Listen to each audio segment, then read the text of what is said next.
It is time for Around the 412 with Smitty and Tyler.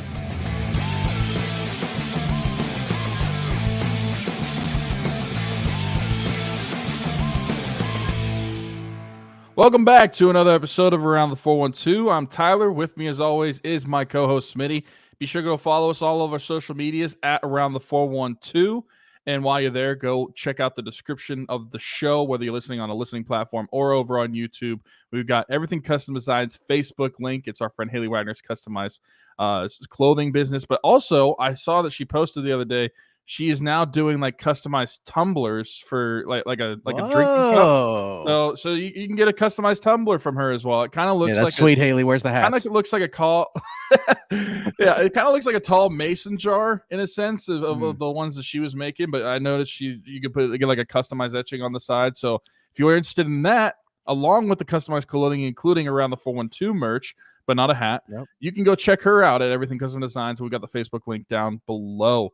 This is the Pirates episode, and depending on whenever you're listening to this, pre 4:10 p.m. Eastern or post 4:10 p.m. Eastern, the Pirates season is officially underway. Bang. Also, not a sponsor yet, but sponsor us if you would like. Poppy, huge fan, recently got on the wave. Also want to give a shout out to our sponsor, our actual sponsor of the show, Keats Barbershop. If you're watching on YouTube, logo right above Tyler, or going across the ticker. Keats Barbershop, 401 Burkitch Way, Suite 2 in Beaver, PA. Old school vibe in there. Christian, Tony, Ashley, they all do a great job. Download the app, The Cut. Make an appointment today. Again, Keats Barbershop, 401 Burkitch Way, Suite 2 in Beaver, PA. Yeah, opening day for the Pirates, depending on when you're listening to this. And man, I don't know that I've been this excited for Pirates baseball in a long time. And I guess the hope is that we just feel this way for a larger portion of the season than we do most seasons.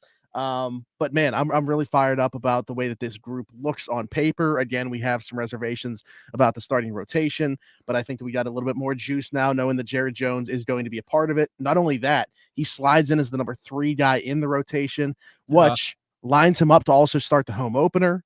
So hopefully that stays that way, because that would be pretty sweet. But yeah, Jared Jones, and I don't know that there was question about Henry Davis, but like there was some talk about that when they first got to camp because of his catching ability. And maybe like, once Yasmani Grandal started dealing with that injury, there was no chance that Henry Davis wasn't going to be the opening day catcher. But we're here, so we know that he for sure will be. And I'm excited to get the first pitch with the Miami Marlins. Again, this game may have already happened by the time you guys are watching or listening to this, and a lot of this could be irrelevant.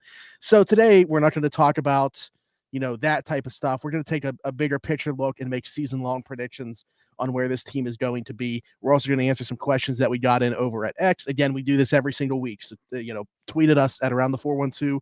Any questions that you want answered on the show, Penguins, Pirates, Steelers, all 3 of them, or reach out to one of us individually, get your questions there. Again, however you guys want to get your questions to us, we will take them however we can get them.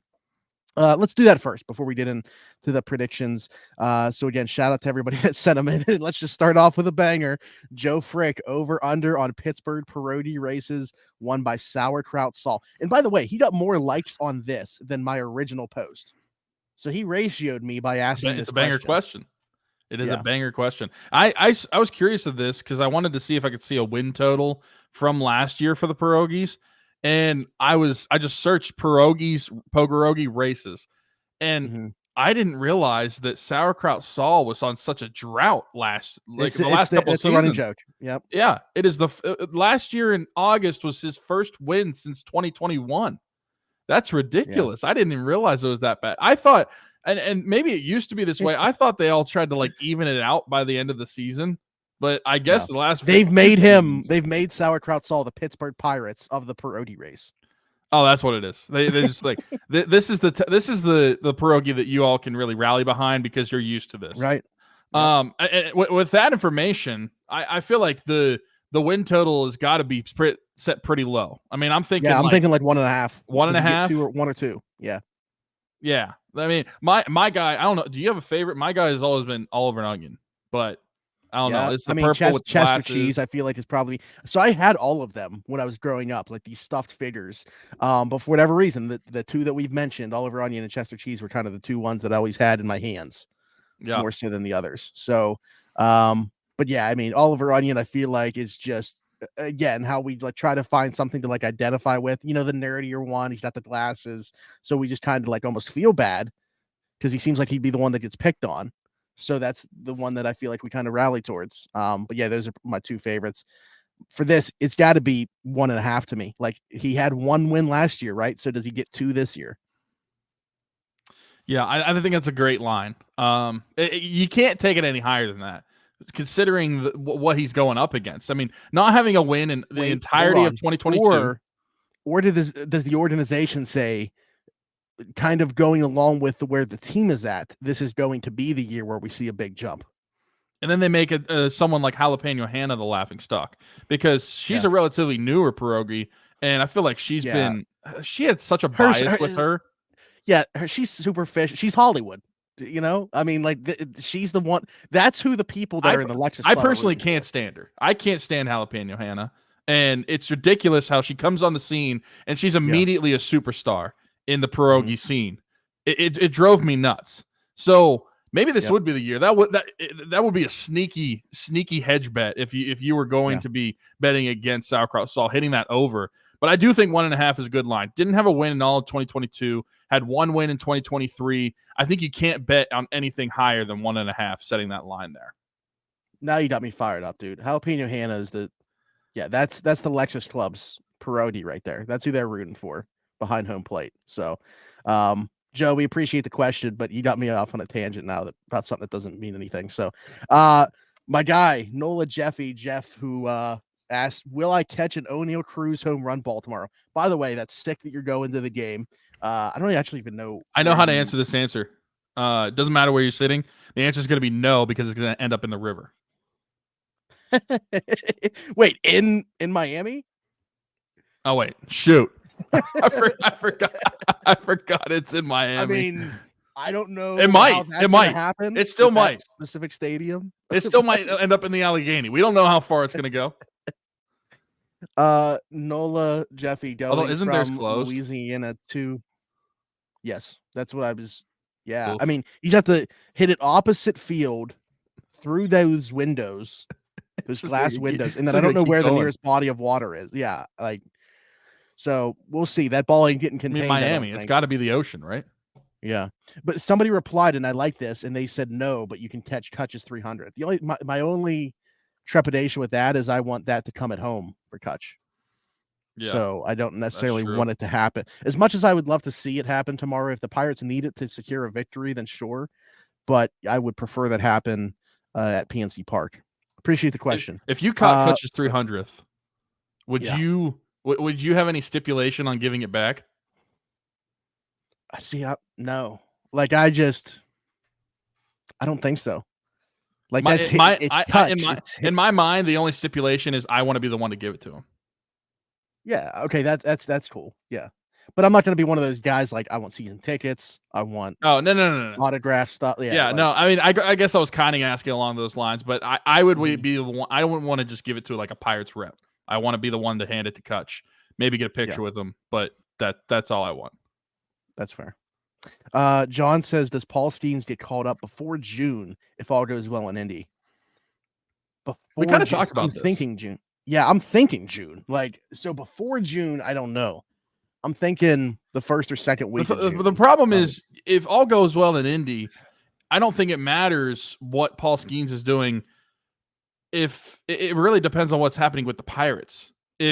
What's the rotation looking like? What is the mindset of management for this team early on in this season? Like, are they actually going to be serious about contending? If they see signs of the rotation kind of getting wary, are they going to be quicker to call him up? I don't think Indy and what Paul Skenes is really doing down there has anything to do with it. Now, if Paul Skenes is actually really struggling in Indy, that's a different story. But assuming all goes well with him, it's really what is going on at the MLB level more so than anything. And we kind of talked about that last week and the week before, that it's different this year because there's seems to be even more seriousness around Paul Skenes potentially coming up before the Super 2 in June. But it's really just up to the Pirates' mindset and also up to how well the rotation is pitching. Because if the pitching is good enough to where you can wait till June, I can already tell you right now they're going to wait till June. But if they're serious about contending and the starting pitching is not going to be up to par, then maybe you do see him come in May. I would like to, if that is the case, I would like to see them pull the trigger earlier than having to wait if they're serious about contending. But I don't think it's up to Paul performing at all. Really, it's up to whatever the management is going to have the mindset of and how the Pirates rotation is looking in April and in May. Yeah, I mean, also just because of, like, assuming that there's like some type of innings limit put in by the organization, I think that would probably put a halt on, not a halt, but like furthering the timeline a little bit down the road. I just expect it to be June. Like, I don't know. I've had that in my head that it's going to be. I know Jason Mackey like put something out there as a joke on Twitter today saying that like how crazy would Pirates fans go if they just kept him in AAA for like the amount of time that they had to, which is 15 days, and then called him up, which oddly enough would fall on the home opener, I believe, 4/12. So it would be interesting, but that's not going to happen. Like, and he even said that in a reply to somebody was like, "What are the chances of this happening?" He said 0. So like he put it out there. He set out the hook and then reeled the person in and then said, "Yeah, it's not happening anyway." So, but I expect him to be here in June. I think it's a good point that you made about the rest of the rotation. Again, Jared Jones being part of it gives me a little bit more comfort about where things should be, especially with him being the number 3. I thought that was really, I kind of just expected he would slot in as the 4 or 5, but he's in front of Marco Gonzalez as well. So I think that they are really showing where they're at. And I was told a couple weeks ago that that was going to be the case. Shelton was pushing hard for him to be on the opening day roster. So, Ross says, "What do you expect of Jared Jones on Saturday?" There we go. I think, I'm always a little bit weird. We haven't seen him pitch in the MLB, obviously, yet. And the sample size in AAA is pretty decent when you go back to last year. Spring training was really good. And again, like that's hard to even get a good gauge of the results just because I don't know what they were telling him to do each outing, what they wanted to see from him. That's why, like, when you look at spring training, you can't always look at the results of things because there might have been a day where they were just like, let's see what the fastball looks today. We don't care if you get rocked. We just want to see where the velocity's at. But he had a great spring training. I would say I would consider it a success if he gives you 5 innings and 2 runs or less. I'm feeling really good about that. But more than anything else than the results, where's the control at? That's been my biggest concern with him remaining a starter is, putting guys on base with 3 passes. If that's not going to be an issue, then man, I really think we got something. Yeah, I'm very curious what he's going to look like because in spring training, it's so weird too, because even if you're a starter, you don't really have extended amount of innings until late into spring training, which he had a couple innings or a couple games where he had some length innings. Because otherwise, you're pitching like 1 inning, maybe 2 innings here and there, just kind of like getting a lot of arms out there. And in his one game that he did pitch for 5 innings, he did let up 4 hits and he also had 4 walks, but he only let up 1 run. And so I would take that if that was his opening day start. And I think that it's tough to really gauge where he's at because like you said, he didn't really spend a lot of time against major league hitters. He has like limited experience at AAA, and so you're really just going off of what you've seen so far this spring training. But I'm excited about it. I think he looked really good, and he's giving me no signs to be wary about him being in the rotation. This isn't somebody that I think they're forcing into the rotation. He has proven that he deserves a spot, and so to me that gives me excitement about seeing him pitch in the rotation. But I do think that I agree with you. Like if he gives you 5 innings, it's really hard for me to complain about what he's doing out there, especially if he does like two or less runs, like you said. If it's pretty similar to what that last spring training game was for him, the 5 innings, 4 hits, 4 walks, but only giving up 1 run, I'd be perfectly fine with that. Jared Jones too. So he had 82 innings at AAA last year. 15 games started, appeared in 16. And he had 44 innings in AA. So 126 innings last year, 122 the previous season in 2022. That's my big question is where are they going to be at with him innings wise? Like, are we looking at it from a standpoint of, because we've been talking about Skenes replacing somebody. Is it possible that they're just looking at those 2 guys as kind of combining to give them 1 season of a starter? and like we're still going to see, a Bailey Falter, a Luis Ortiz, a Quinn Priester behind them, giving them the rest of those innings as a back end number 5 starter, whatever it might be. Okay, so do you mean like, do you think they combine in starts or combine in games or? Yeah, like I don't know that we're going to see Jared. I guess what I'm saying is I don't know that we're going to see Jared Jones be part of the rotation the entire season. Oh, okay. Because so do you think he'd be set down or just go to the bullpen? Probably sent down, but I don't even know that they'd have him throw down there. Like I think they're going to shut him down essentially at some point. That could be the case. I mean, also it probably depends on 1, how he's pitching, and 2. I mean, we've seen it in the past that be the case. Like we saw it with Rowanzi a couple seasons ago. Like they've done this in the past with pitchers again, because this is a 22-year-old that we haven't seen at this level yet. I just feel like in their mind, they're probably somewhere in that. Like I can't see him pitching more than 140 innings. What if the Pirates are good and he's part of it? They'll probably go out. Yeah, I know it's going to be tough, but like I still feel like they're going to stick to their plan, whatever it was. I don't know that that's. I think there's a better chance of them going out and acquiring another starter if they're good than coming off of the idea of his innings being capped. And I think the same thing with Skenes. Like I don't think he's going to start a whole bunch of games at AAA, come up here, throw a bunch of games, and still exceed like 140 some innings. Like I think they're both going to be within the range of where they've been at. Like again, 126 so far is the career high for Jones. I know Skenes threw a ton of innings at LSU, and that might even be more of a reason for them to dial it back a little bit this year, because like last year went straight from college and then had him go after the draft, got him into the program, started throwing. I don't know. I mean, maybe I'm way off base on this. I just think that they're both going to have their innings capped. I'm curious how many innings he threw at LSU. Let me see real quick. So it's a 2023 season. He threw 122 and 2/3 innings in 19 starts. Yeah, which is, I mean, that's a lot for college. That's like a major league season. Again, we got 122 and 126 in back-to-back for Jared Jones. Yeah. As a pro. So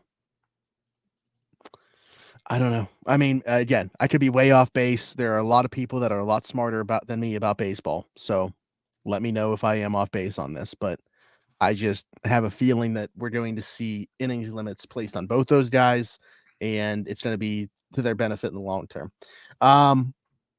Okay, let's get into our predictions then. We got all our questions out of the way that are Pirates related. Some of them are what you can bring up on other shows. We talked about our records. I guess if you guys didn't watch last week, we could bring those up again. But we only had a 1-win difference. 83 and 82 were the win record or the win predictions that we had. Why did you, I guess kind of just to resurface this conversation, why are you where you're at with this team in 2024? Well, I think the lineup in terms of the batting order is improved. More specifically, I think that you've got a healthy O'Neal Cruz. So that's assuming he's healthy the entire season. So from that alone, I think it's improved. And I think the offense is going to be really good. I think the bullpen is going to be really good. I'm hesitant still about the rotation, but I do think regardless of my hesitancy with the rotation, I think the rest of the team makes up for it. And so while I think they're going to be improved, I'm not going to say that they're going to win like 85 plus games, 86 plus games.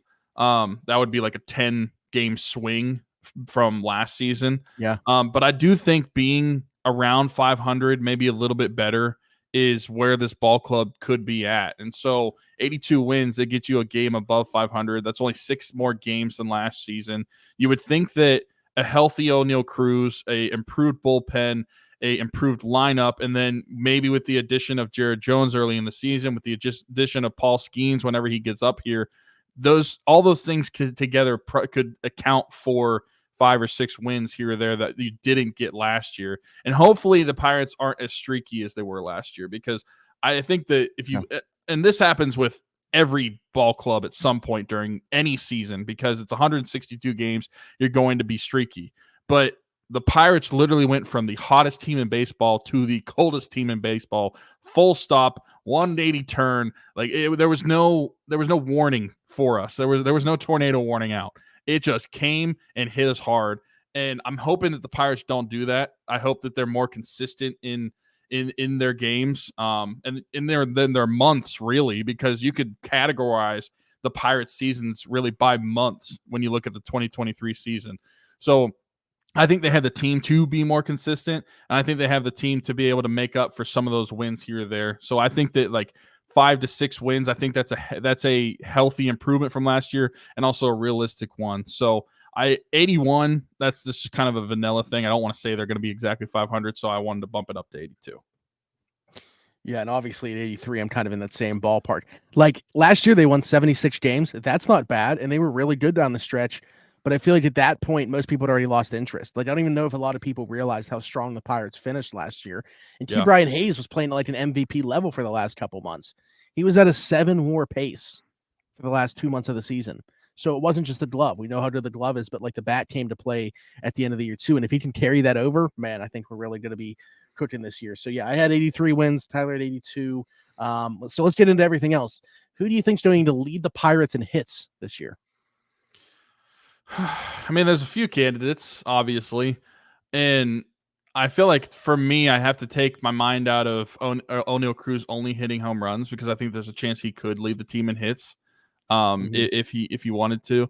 But I'm gonna say actually Brian Hayes, and I piggybacking off of that hot end to the season that he had last year. I think that he's going to have a really solid season offensively. He's going to find more consistency, because that's really been the problem with Brian Hayes' career so far, is that the glove was never in question. It was always, can he get the bat at the MLB level, and can he find the consistency at the MLB level? He struggled a little bit even going into the beginning of last season, but like you said, post All-Star break, if there was a post All-Star break MVP, it would have been Brian Reynolds.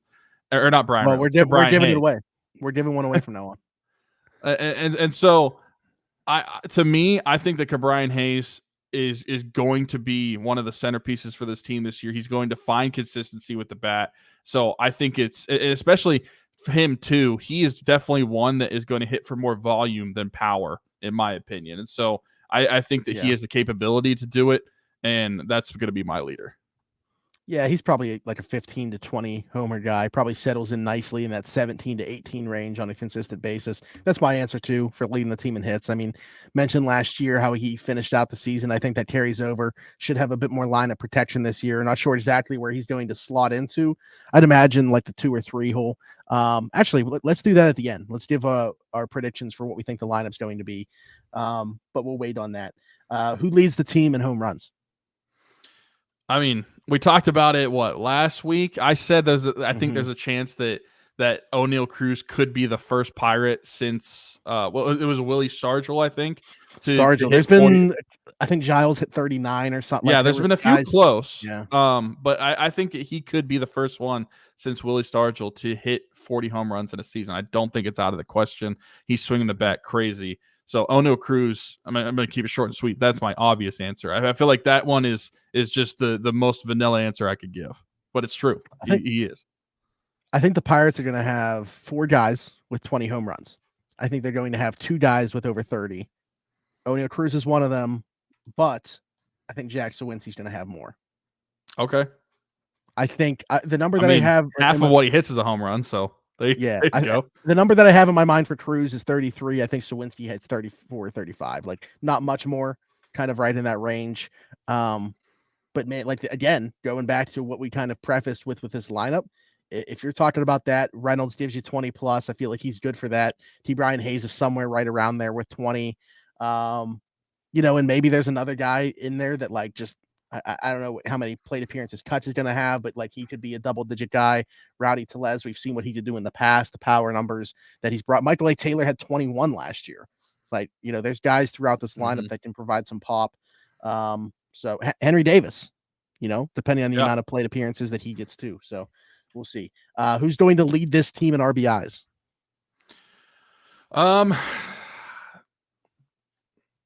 Let's see. There's just so many guys that I think it could be, which is a good thing. I mean, this is in years past, I feel like it was more obvious of who's going to lead the team in RBIs. I believe it was Brian Reynolds last season. So like it could be Brian Reynolds. I literally said that I think that Brian is going to get the most hits, so it could be him. But I said O'Neal Cruz is going to hit the most home runs, so it could be him. I'll say that O'Neal Cruz is going to lead the team in RBIs. I think he's going to rake in a ton with home runs. He's going to get a lot of double. He is literally a power hitter, but he also can hit for average as well. And so I feel like if he's not hitting it over the wall, he's going to be putting a lot of balls in play regardless. And so I think that he's going to be the one to be driving in a lot of these runs. So when we talk about the lineup, how we figure it's going to be constructed, you'll see why I'm not picking O'Neal Cruz. I'm going with Jack Sawinski on this one as well, just because of where I think he's going to hit in the lineup. Stolen bases. I feel like there's two answers for this. What, O'Neal Cruz and Ke'Bryan Hayes? Yes, because if G1 Bay was an everyday player, okay, but like he's not going to lead in stolen bases, not playing. So, yeah. I don't know. I'll say Ke'Bryan Hayes because I genuinely have no idea. I don't know how much. A little bit of trepidation in terms of like, is O'Neal going to have the green light coming back from the ankle injury? Yeah, and we actually talked about that a couple weeks ago too, because I think someone asked a question over under like 20, was it 28 and a half or 27 and a half, 22 and a half. I don't know however many stolen bases it was. I still think it's going to be under. I'll say Ke'Bryan Hayes just because there's really no other good answer in my opinion. And Hayes has been an efficient base stealer. He's not, stealing 30 to 40 a year, but he rarely gets caught stealing. Like when he does go, he does it successfully. So yeah, I'm with Ke'Bryan Hayes on that one as well. Who's going to lead the team in ERA? And let me preface by saying they don't necessarily have to qualify with an innings pitched. So like if it is a limited amount of time for Jared Jones or Skenes, they can be as long as they have the lowest ERA. Or relievers should be included in this as well. Or relievers. Yes. Mm-hmm. Okay. Well, that's different too. Because, relievers are different. There should be like an asterisk on reliever ERA, kind of. And I think just because they're not out there for so long, they're not having as many. If they give up one run, their ERA balloons significantly because of. I think those are like two different categories in my mind. Even though ERA. Okay, actually, you're right. So let's do it. Let's break them up into two. Do for starters and relievers. Okay, for relievers. It's hard for me to go against Bednar. He's been your closer for the past couple of seasons. I think the question is going to be, well, I guess you said if he qualifies or not. So I guess if he gets traded, it won't matter. So I'll say Bednar as the reliever, and then I will say Mitch Keller as the starting rotation. I really want to say Paul Skenes, but I feel like that's just such a gamble saying it without even seeing him in a game yet. And same thing goes with Jared Jones. I think that I have a lot of confidence in those guys, especially Skenes. I think that he could be a opening day starter right now, but I feel more comfortable saying Mitch Keller. He got the contract. He was your ace pitcher last year. Hopefully the Pirates can be more competitive behind him this season in some of his starts, and hopefully later on in the season we're actually still playing for something, which gives the starting rotation more motivation to keep pitching well, because I feel like it must be hard going out there in the dog days of like August and September, knowing that you're really just not playing for a whole lot. And so I feel like that probably affects some of their outings as well. I think that's part of the problem that happened with Mitch Keller to close out the season, why you saw some dip in his play, is because you get to a certain point where it's like, what are we playing for? Yeah, they ended the season with like 2 starters. And again, they still actually went on a pretty decent run down the stretch. But Mitch Keller, he definitely saw a dip in his performance after the All-Star break. I am going to say Paul Skenes as my starter. Okay.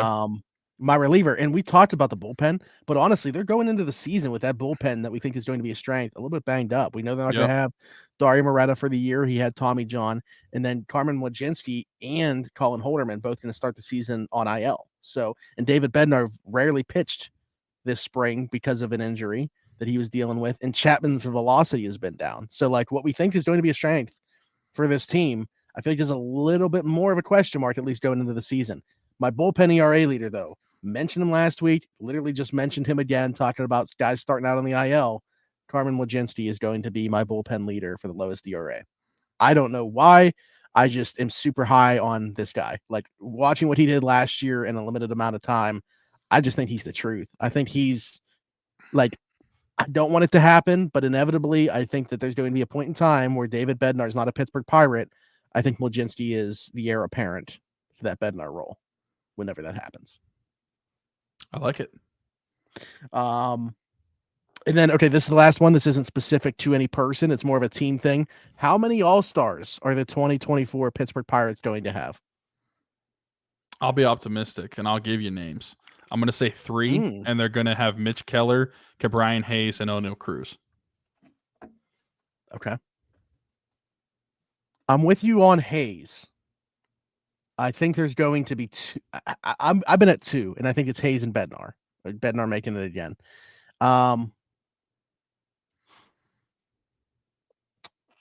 Yeah, I mean, I think that the guys that you mentioned are going to have good years. Mm-hmm. I mean, we see it every year. Like, it's so hard to get multiple guys in. The Pirates have only had, like I said, I'm being optimistic. Yeah, no, I mean, I'm answering it definitely as like this is best case scenario for the Pirates. I mean, if you combine the things that we're saying, this team's probably winning the division. Like, I have 4 guys that I think are going to hit at least 20 home runs, 2 of which are 30. Like, the way I'm talking about Sawinski, he's going to have a great year. Carmen Wojcinski, I mean, I got Bednar as an all-star. You got Keller as an all-star. O'Neal Cruz is an all-star coming off the ankle O'Neal's injury. hitting 40. And, yeah, hitting 40. Like, I mean, if you combine the things that we're saying, this is going to be a great year for the Pittsburgh Pirates. We want to know your thoughts, though, in the comments down below. We want your predictions for everything that we talked about and your thoughts on what we think. So go through that just like we did. As we are saying what we are saying, you can type your responses in the comments section. Be sure to like, subscribe, hit that notification bell as well. Get at us on every social media platform at Around the 412. If you're listening somewhere else, if you're not a YouTube person and you're listening to Spotify, Apple, wherever you get your podcast from, leave us a 5-star review over there. No matter where you are tuning into the episode, in the description of the show, Everything Custom Designs, our friend Haley Wagner's small business, you will see a link to that. Tyler mentioned this to me. I didn't even come across this, but she's apparently doing more than shirts now, more than hoodies, custom. What would you consider, like tumblers? Is that what you That's said? what she called them. That's what she called them. Okay. But they're glass. Yeah. Let me see for the YouTube audience. Let me see if I can pull one up real quick. Okay. Yeah. If you're listening, you're not going to be able to. This is why you should watch on YouTube. Yeah. Come on over to YouTube, like, subscribe. So this is what we're working with. She called them tumblers, but they remind me of like taller mason jars. Sure. And they have a straw in them. Perfect for your drinks. But she can do like customized designs on them. So there's all sorts of stuff. So you just reach out to her. She's doing more than clothing now. She's doing some tumblers. So go check that out. Hats. We can get around the 4. I bet you could probably even get an Around the 412 tumbler. I should try to do that before the draft special, so I can have it on here. I'll try to do that. I'll reach out to her and see if I can make that a possibility, and I'll show you guys what it looks like. And then if anybody else wants to order them, obviously they can. So yeah, follow us everywhere, like, subscribe, hit that notification bell, hit us in the comments, leave us a 5-star review, all that good stuff, yada, yada, yada. Also, our sponsor, if you're watching on YouTube, above Tyler or at the ticker, Keeks Barbershop, you guys will see that. 401 Burkitch Way, Suite 2 in Beaver, PA. Christian Circle, Tony, Ashley, they all do a great job over there. Old school vibe. Love it. Haven't gone anywhere else to get my hair. I'm actually going there as the time of recording this today to get my haircut. So be sure to check out Christian again, 401 Burkitch Way, Suite 2 in Beaver, PA. Keeks Barbershop. Shout out for supporting the show since day one, pretty much. For Tyler and myself, thanks for tuning in to another episode of the Around the 412 Pirates show. Go check out the Steelers and Penguins show that will be coming out as well. Until then, we'll talk to you next week. Bye-bye.